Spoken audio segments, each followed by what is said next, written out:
The results of the federal election are not what many were hoping or expecting here in Alberta. Andrew Scheer and the Tories took 33 out of 34 seats. The only seat that isn't Tory blue, Edmonton, Strathcona, which went to the NDP. In Saskatchewan, Tories took every seat. Joining me now from Edmonton is the Alberta correspondent of the National Post, Tyler Dawson. Tyler, Premier Jason Kenney will once again have to work with Justin Trudeau. What will that relationship look like moving forward? Yeah, it was interesting returning to the legislature this week after that, and he was asked sort of, or is there something that you are going to give up maybe in exchange for the Trans Mountain Pipeline? What is your approach going to be? That sort of thing. And Kenney did not really say that there was, a bunch of stuff he was willing to surrender, but he did say he had a phone call with Trudeau. He urged him that the number one priority of Albertans was getting market access for our petroleum products, and Kenney's also been saying recently that given the sort of national unity implications of Albertans being super mad, that Trudeau needs to have a, sort of a conciliatory approach and make people feel like they are welcome in Confederation. So now that the Trudeau Liberals are back, what does this really mean for the prairies? Well, I think probably the big outstanding question right now is, what does this mean for the Trans Mountain Pipeline? If we assume that the biggest concern in Alberta and Saskatchewan is the economy, then I think probably the state of the oil and gas industry is the big question there. Now, the Trudeau Liberals have promised to support Trans Mountain. They are saying over and over again that it is going to get built. And, the Conservatives, who hold the second biggest seat count in Parliament, they also support this project. The fly in the ointment, so to speak, is the New Democrats and the Bloc Québécois that are the next two largest seat holders, and they are less enthused about Trans Mountain. So that becomes potentially difficult when we are talking about, if one of the smaller parties is going to say, well, we won't support this budget measure or something like that unless you commit to ending it. But in theory, Trans Mountain is moved away from the House of Commons. It is the responsibility of Cabinet now. So in theory, there shouldn't be any problems on that front. Now, of course, there's all sorts of other issues that are percolating with regards to the prairies, whether that's market access to China and Japan and things like that for agricultural products. We've seen some ups and downs in that over the last year or so. And I don't expect there to be any major change in the priority of the federal government on those fronts. With the TMX, we haven't seen any shovels go into the ground yet. Kenney was talking about C-69 is putting up more and more roadblocks. Will we actually see it being built, though? Well, they are promising. It's hard to say. These things seem to go back and forth. If it ends up back in court, there could be more delays there. But, the Liberals have vowed. So, I guess it depends in large part whether or not you take their word for it. Otherwise, Jason Kenney's got this whole set of things he intends to use to needle the government over it if that doesn't happen. So, unfortunately, it's a wait and see sort of scenario. It's funny. I was watching on Twitter. A lot of people are calling it the $4.5 billion cat tunnel right now. That's basically what it's looking at. Now, speaking of Twitter, there's been a lot of call for Western separation, especially Alberta and Saskatchewan on Twitter lately. What are you hearing? Mm-hmm. Well, yes, there has certainly been a lot of it. This is a loud group of people. I think I'm a skeptic that it is an enormous group of people. If we cast our minds back to 1980, Olds Didsbury actually did elect a separatist to the provincial legislature. There is, to my knowledge, nobody in the provincial legislature right now who is a proper separatist. This, I think, is an extension of the frustration people are feeling, an outlet that feels productive in some way. It doesn't feel good to say, what we have to do is wait and see if Trans Mountain gets built. Let's wait and see if jobs come back, if the unemployment rate goes down. It I think feels better to vent and say, well, if we just leave the darn thing, leave Canada behind, things will be better. But I think this is a quite loud but quite small minority in the scheme of things, and with very little sort of practical means that should worry Federalists, frankly. You know, Tyler, the relationship right now is quite strained between Ottawa, the Trudeau Liberals, and Alberta. I mean, you don't have to be a genius to figure that out. Well, what do you think Trudeau's response to Alberta should be? We didn't vote any Trudeau Liberal MPs to Ottawa. Should we perhaps maybe appoint an Albertan to a Senate seat? Double down on the Trans Mountain Pipeline like we were just discussing earlier? What are your thoughts? Yeah, I mean, I think doubling down makes a lot of sense. I do think that there is some logic to some sort of transition program for people who are out of work. I mean, the great benefit of Alberta in many ways was that you could go get a very good, very high paying job with, a trades degree or something. You didn't necessarily need to spend, a decade in school to have a good job, be able to afford to raise a family and things like that. So when there is a decline in this industry, it is, I think, incumbent upon government in some way to step in and give people a hand, especially if the decline is related to government policy, which I think you can very much make the case is the situation with the oil and gas industry. So to reiterate, I think Trans Mountain doubling down, I think some sort of transition training availability for workers looking to exit the sector. And I do think a Senate seat is a good idea, frankly.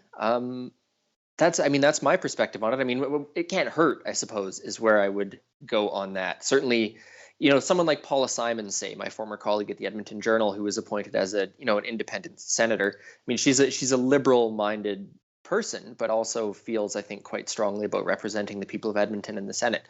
And I see no reason why she could not also be a representative of Alberta in cabinet. Now, Kenny gave his regular speech at the legislature about our province wanting a fair deal. What is he really doing to smooth over the fires of separatism, which we were just discussing? Is it safe to say that Kenny is, in fact, a federalist? Yes, he gave his sort of strongest denunciation, ever on Tuesday about this. He said that, look, the campaign against Alberta oil, led by sort of the environmental left, would ensure that we can't get our oil to market, that we can't get it out of the ground. And he said the surest way to ensure that can't happen would be to separate, because then we'd have no access to any of this infrastructure that we would need. So he gave a very full-throated condemnation. He said, I feel very strongly, philosophically and emotionally towards Canada. I'm not going to let Justin Trudeau kick me out of my country, drive me out of my country. And this doesn't make any sense economically. So the point is, he is, standing strong still as a federalist. I think longer term question here is the frustration and the angst that Jason Kenney was elected on, and that is continuing to percolate, and that he is harnessing to some extent, I think, in his continued popularity. He's going to need that popularity to pass a budget and things like that. I think the question to some extent long term is can he control this phenomenon? Can he channel this frustration in some sort of positive, constructive way, which he talked about on Tuesday? He's a real talented politician, so I think that's definitely a possibility. But I think there are some risks in playing that game a little bit as well. So Premier Kenney recently announced an expert panel to fight for fairness in Confederation as well. What does that look like, Tyler? Yeah, so this is another one of the sort of pile of public panels and hearings and eminent Albertans, which are, really becoming a style of this government. Nothing wrong with public consultation, but it is kind of interesting that they are choosing this route for everything. So that's basically all the details we have now. There's going to be some sort of group of eminent Albertans. They're going to go around to public hearings. They're going to take in public information on how Alberta can, whether that's, negotiate a better equalization deal or get better representation federally. The details are, not totally clear yet, but it'll be similar, I gather, in construction to the other panels that have been announced, just focusing on this new topic. But, of course, they've got to track down these eminent Albertans and make sure they can take some time off their jobs and away from their families to do these things. So those details, I think, are coming in weeks to come, just given the logistics of it. It's budget day, and there's been a broad preview in terms of the McKinnon report. Tyler, Kenny says we really need to get our financial house in order, and we should maybe anticipate some cuts. What are your thoughts? That's right. Yeah. On Wednesday, there was talk from Finance Minister Travis Taves that there was going to be about a 3% cut. And, Kenny and Taves were both sort of saying that, look, there are going to be cuts. There is going to be belt tightening. The public service is going to see some reduction. But this is not 1993. This is not 18% cuts during Klein's first year. So, you know, they've got both sides of the coin going here on this one, saying there's going to be cuts, and also that they're not really as bad as it could be. Now, of course, the McKinnon report said there needs to be something like $600 million in cuts in order to balance the budget by 2022, 2023. So, you know, and this is a first budget, right? This budget will go for the foreseeable future, and then more after that. So the cuts this time and the cuts next time, we'll sort of have to see how that shakes out a little bit. But certainly leading up to budget day, there was some sort of, you know, preparing people for these cuts, but also sort of cautiously saying, look, there are going to be cuts, but this is maybe not going to go all the way to the bone. Has Kenney also talked about potentially maybe lengthening the process, maybe not the $600 million over the next couple of years, but maybe balancing the books by 2025 instead? Lessening the pain, No, so to well, speak? indeed. No, not that I am recalling off the top of my head here. I do suspect that is a possibility down the road. I mean, if the economy doesn't turn around, for example, it's pretty hard to cut your way to balance while the economy continues to do poorly. That's just, frankly, to some extent, I think that's a recipe to lose the next election, no matter what party you are, no matter how popular you are. So this does seem to me something that could come up a little bit later down the road. But for the time being, they are sticking to this line about being disciplined, getting Alberta back on track. You know, and it'll hurt, but if everyone's hurting together, maybe it won't be that bad, I think is the general thrust here. And if you want to talk about hurting, just talk to a lot of people in the energy sector. Husky laying off more, hundreds of people again. We've got 250,000 in the energy sector, directly and indirectly impacted by this. Now, speaking of the energy sector, Swedish climate activist Greta Thunberg was in Edmonton recently, and so were some of the truckers and the pro-pipeline truckers and supporters that were there. Tyler, should we really listen to a 16-year-old from Sweden who many feel is being exploited? You know, I suspect I'm out of step with many television viewers on this. I think yes, actually.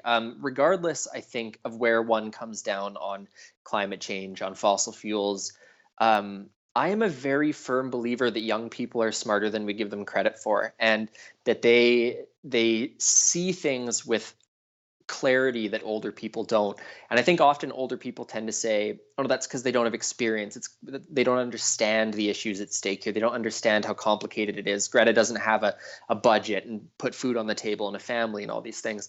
And my response to that is generally, well, I think people are just old and cynical. And I think there is some value in the sort of moral clarity that young people bring to any given issue. So that's a long-winded way of saying that, yeah, I think she's worth listening to. And, you know, there were a lot of young people out there in Edmonton. It was about 4,000 people, the police said, all total. It was a raucous, happy crowd. You know, these are people's kids. These are people's nieces and nephews who are feeling strongly about that. And not only do I think it's a bad idea politically to ignore it, I also kind of think it's, frankly, a little bit disrespectful if people are dismissing views that their sons and daughters and nieces and nephews hold. Well, because the UCP was not there, right? They refused to meet with her. Indeed, yeah, they were off making an announcement outside the city, and they had all the sort of scrolls on the blinds on the windows were pulled down, and there was a couple, I don't know, you could maybe call them rude-ish statements from the Premier's office about it, and maybe that plays well to conservative voters. Maybe that is the appropriate way to greet a Nobel Prize winner and things like that. I'm not sure I agree. That all made me a little bit uncomfortable. I mean, people say, for example, about China that they're, you know, if China's all that strong and tough, why are they afraid of Falun Gong supporters? And to some extent, I think if Alberta's that resilient, if our industry is, you know, that important, if our government's that strong, if our men and women in the oil industry are that tough, why are people so scared of a young woman? And I think there's maybe a little teeny bit of truth to that. Tyler, this is also flu season, and for those who want to be immunized, the government has made flu shots readily available. Readily available, get them now. You know, they're at your neighborhood pharmacy. I actually got mine a little while ago at an early release. I was walking through Superstore and and I hate needles, Hal. I hate them. I'm scared to death of them. But I was walking up to the cashier, and there was a person with a table right there, and I thought, oh gosh, I guess I should do it. So I sucked it up and only complained a little bit. So if I can do it, big scaredy cat that I am, everyone else can go do it for the goods of their young nieces and nephews. I have a brand new nephew, just a few weeks old, so had to get it done to keep him safe. You know, now that you've conquered your fear of needles, maybe you can donate some blood too while you're at it. Oh, you'd be scraping me off the floor if I did that, I think. Okay. Alberta correspondent with the National Post, Tyler Dawson, thanks for joining me today from Edmonton. Thanks, Hal.